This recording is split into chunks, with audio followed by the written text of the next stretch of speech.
So Trump has his list of enemies, and he's going through them one by one. And the latest is James Comey, ex-FBI guy, who he's decided to indict. And he's suing, is it the Washington Post, New York Times? He's out to get ABC. Doesn't like Jimmy Kimmel. Doesn't like Stephen Colbert, you know, these political satirists. Doesn't like Taylor Swift, he's after her. But he's not the first American president to have a list. Nixon had a famous list called the Political Enemies list. And he had about 500 names on that list. And a bit like Trump, he had a plan for them.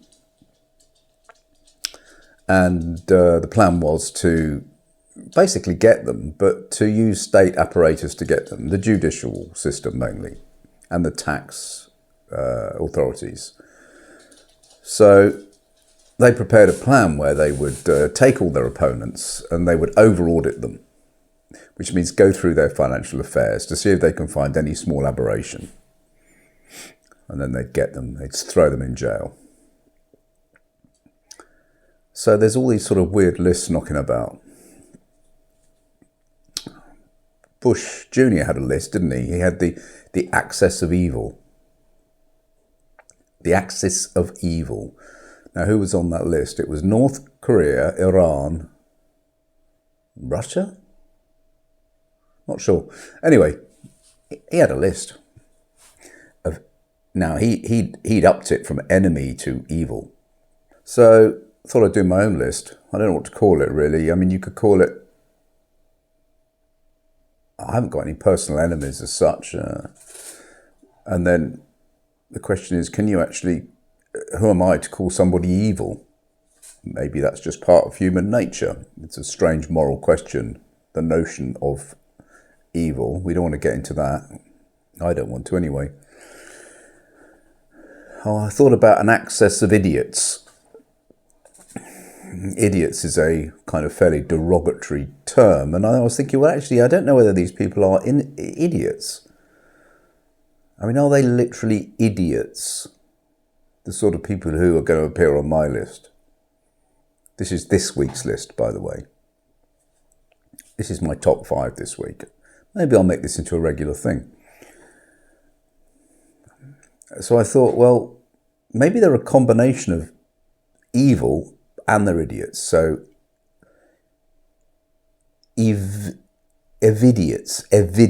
Maybe I could call them evidiots. My top 5 evidiots this week.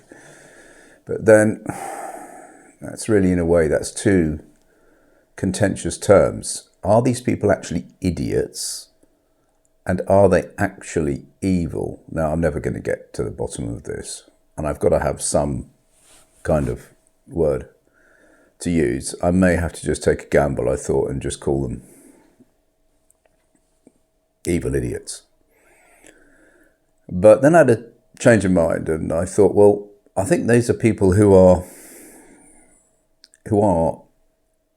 imbeciles to a certain extent. Because if you think about what that means, it means generally people whose intellect is kind of lacking. And now, how am I going to determine somebody's intellect?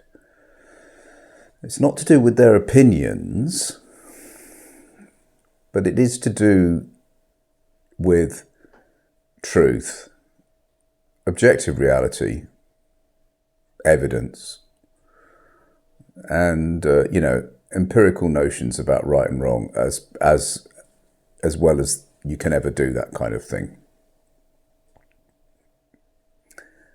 Imbecile has become an offensive word, but it was actually a psychiatric qualification for somebody who kind of was delusional to some extent, whose thinking was poor and weak. An imbecile was somebody who was intellectually weak. So I thought, well, let's go with that. But that's not enough, because these people are also dangerous. I don't know whether they consider themselves dangerous. I think that we're all capable of being dangerous for personal gain, aren't we? In some respect.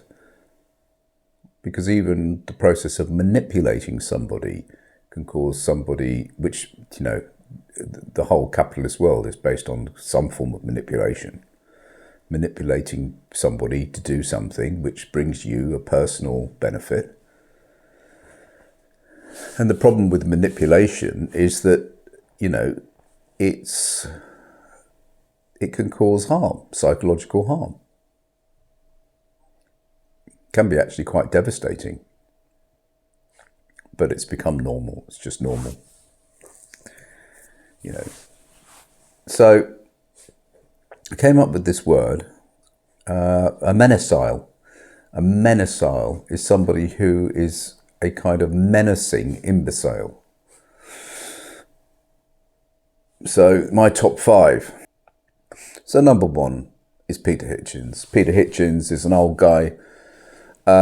He's the brother of Christopher Hitchens. He's been around for a long time, but he's mainly been in the shadows, in the wilderness for about 20 years. But since the rise of populism, he's been one of the guys that they sort of, the right-wing stations sort of call out, a talking head.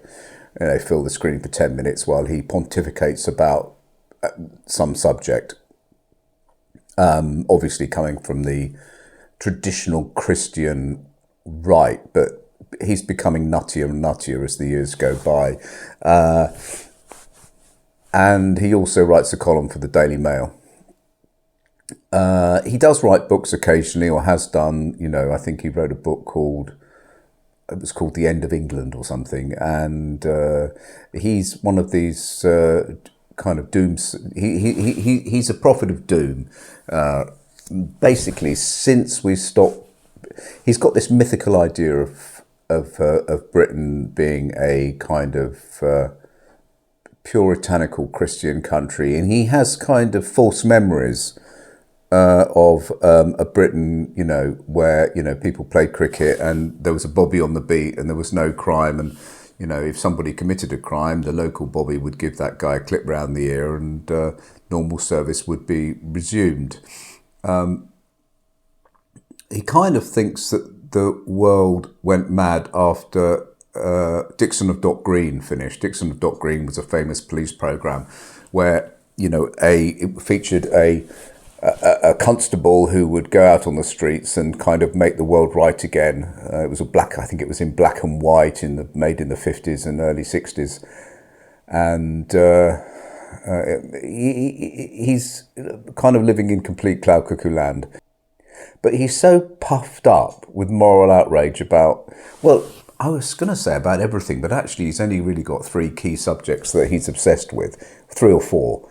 Which he's been sort of repeating ad nauseum for about 30 years. And he's sort of becoming more and more pompous, to the point where he may well be the most pompous man now on planet Earth. I mean, he's getting bigger as he becomes more pompous. It's becoming intrinsically part of him. He's full of moral indignation. And mainly what he comments about when he gets to appear on these 10-minute slots on all of the sort of, you know, kind of right-wing channels like Talk Radio and GB News and all the others, and popping up here and there, is the first thing is that he believes that kind of the police should be disbanded, and we should go back to traditional policing from sort of 1890, you know, during the time of sort of Jack the Ripper, where a kind of, you know, a lone constable with a funny hat sort of walks through the foggy streets of London at night, and kind of, you know, like by the end of his shift, you know, the world has been put right again, and any small aberrations have been sorted out, and any criminals have been clipped round the ear, and everything's gone fine again. That's one of his. It's one of his themes. The other is he used to hate cyclists, but now he particularly hates people who ride e-bikes. He thinks that e-bikes are motorbikes. He can't tell the difference. he doesn't understand. He doesn't realise that generally e-bikes actually are restricted to go much slower. He seems to think that they are kind of going to cause some form of apocalypse, and he keeps going on about it. The other one that he's obsessed with is cannabis. He does believe that cannabis is the reason for nearly all mental illness. And he's been knocking on about this. There's a very famous clip of him being questioned on this in a podcast only very recently, where he suddenly got very strange, and he didn't storm out. If he'd stormed out of the interview, then that would have been kind of not very interesting. But he kind of, as he was storming out, he started lecturing this podcaster in the most bizarre way on kind of, very strange kind of personal attack. Worth looking at if you can find it. Well, you can find it quite easily. Just look at Peter Hitchen storms out, and I think you'll get a measure of the man if you watch that. So cannabis, yeah, he doesn't believe there's any such thing as sort of ADHD or kind of things like that. He thinks it's all stuff and nonsense. He's kind of obsessed with the Ukraine war as well, and he's got a very peculiar view on that. He kind of feels that basically it's our fault, but his rationale for it is extremely elusive. Hitchens is also, although he denies it, it's quite clear that he's a kind of Russian sympathiser, and I think this comes from the fact that about 20 years ago he spent a year in Moscow, and because he spent a year in Moscow when it was a very different place 20 years ago, he kind of thinks he's got some sort of wonderful handle on the situation. In fact, his ideas on what's happening in Ukraine at the moment are very, very weird and very elusive and very strange, and kind of very difficult to try and actually find out what he's saying. I mean, you can tell that he's basically saying that it's all our fault. But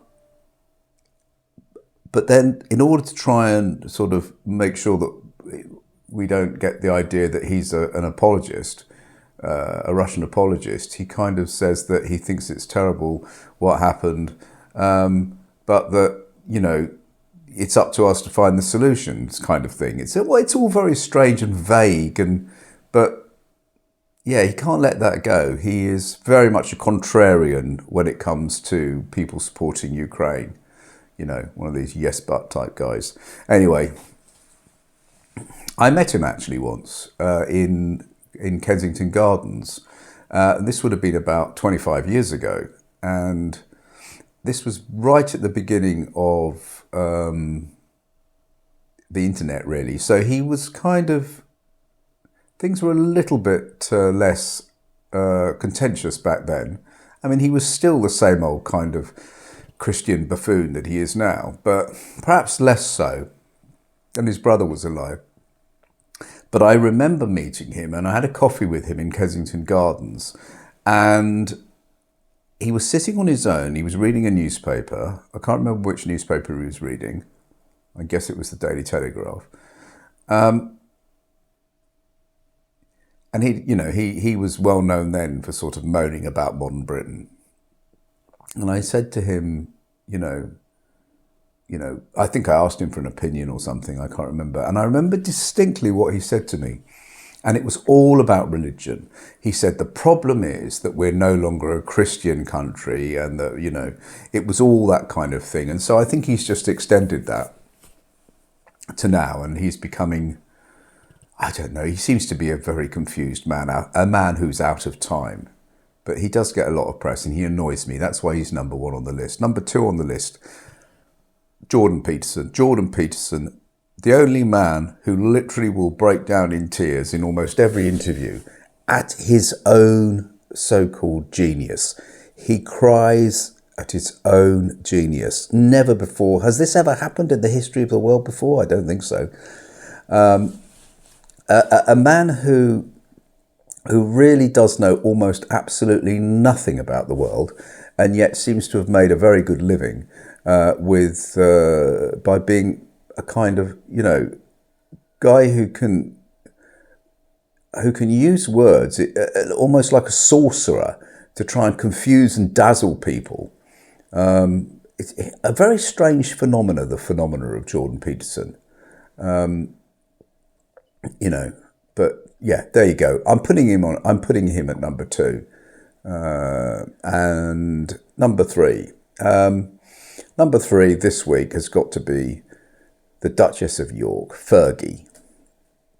Sarah Ferguson, the ex-wife of Prince Andrew, who of course has been tainted considerably by the Epstein affair. And now she has 2 this week. It was revealed that she wrote a sort of ridiculous letter to Epstein saying that I said to the press that I was having nothing to do with you, but it was just a lie. You're my supreme friend and all that kind of stuff. The old Mandelson, like Mandelson did. And the reason, this woman walks around with the sort of galumph of an ancient Tory minister, boom, boom, like an elephant. How she's managed to accumulate so much wealth, doing these weird deals here, there, and everywhere, is extraordinary. She seems to be a woman of almost no talent whatsoever. She has a history of this, of course. She was famously filled in a hotel room asking for £100,000 in cash for access to the royal family, that kind of thing. I'm not going to go into all the other things that she's been up to, but I don't know. Yeah, I'm putting her right up there, definitely this week anyway, number 3. Very irritating. Number 4 is Peter Whittle. Peter Whittle, who is coming very close to Peter Hitchens in terms of pomposity. Who is Peter Whittle? Peter Whittle, he's the kind of chairman of the New Culture Forum, which is basically a YouTube club. He's a man who seems to have absolutely no grasp on the world at all, but just seems to make a living based on the fact that he's appalled at how many black people there are in London. And he moans and moans about London. London has fallen. It's the end of London. Let's bring back London. Jesus God. He's a man out of time. London has been a multicultural hodgepodge for it's got to be at least 50, 60, 70 years. And London thrives on that multicultural mix. So for him to basically started a 24/7 YouTube channel and club called the New Cultural Forum, which is based on moaning about the number of ethnic people there are in London, seems to be extraordinary. But, he's got about 5 million people who watch that channel. That's the way it goes, isn't it? But he's an extremely, again, like Hitchens, morally indignant buffoon who, you really wouldn't want to go to dinner with, let's put it that way. Number 5, it's got to be RFK, hasn't it, this week, sorry. It's got to be RFK. I just don't know what to say. He is a menace. He's a real menace to women because he's decided to remove their, or attempt to demonise their right to take painkillers, suggesting they should tough it out. And he's an imbecile because he just believes in absolute nonsense. He's a quack. He's a snake oil salesman who has got nothing to sell. He's not even selling snake oil. It's just hot air. It's garbage.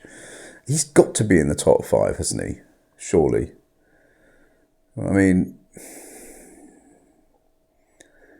are hundreds you can choose from. But, they're just the 5 that come to mind at the moment.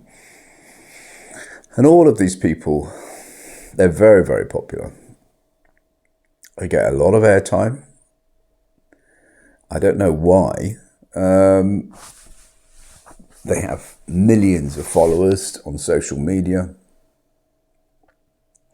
You know, and I'm not trying to sort of, you know, be offensive. Don't particularly want to, you know, put them down completely or anything, but they're imbeciles. The question is, why? What do they get out of it? Well, it's probably like when I had the video before about when I interviewed David Icke, and David Icke was so nuts, you know, the royal family are lizards, that kind of thing.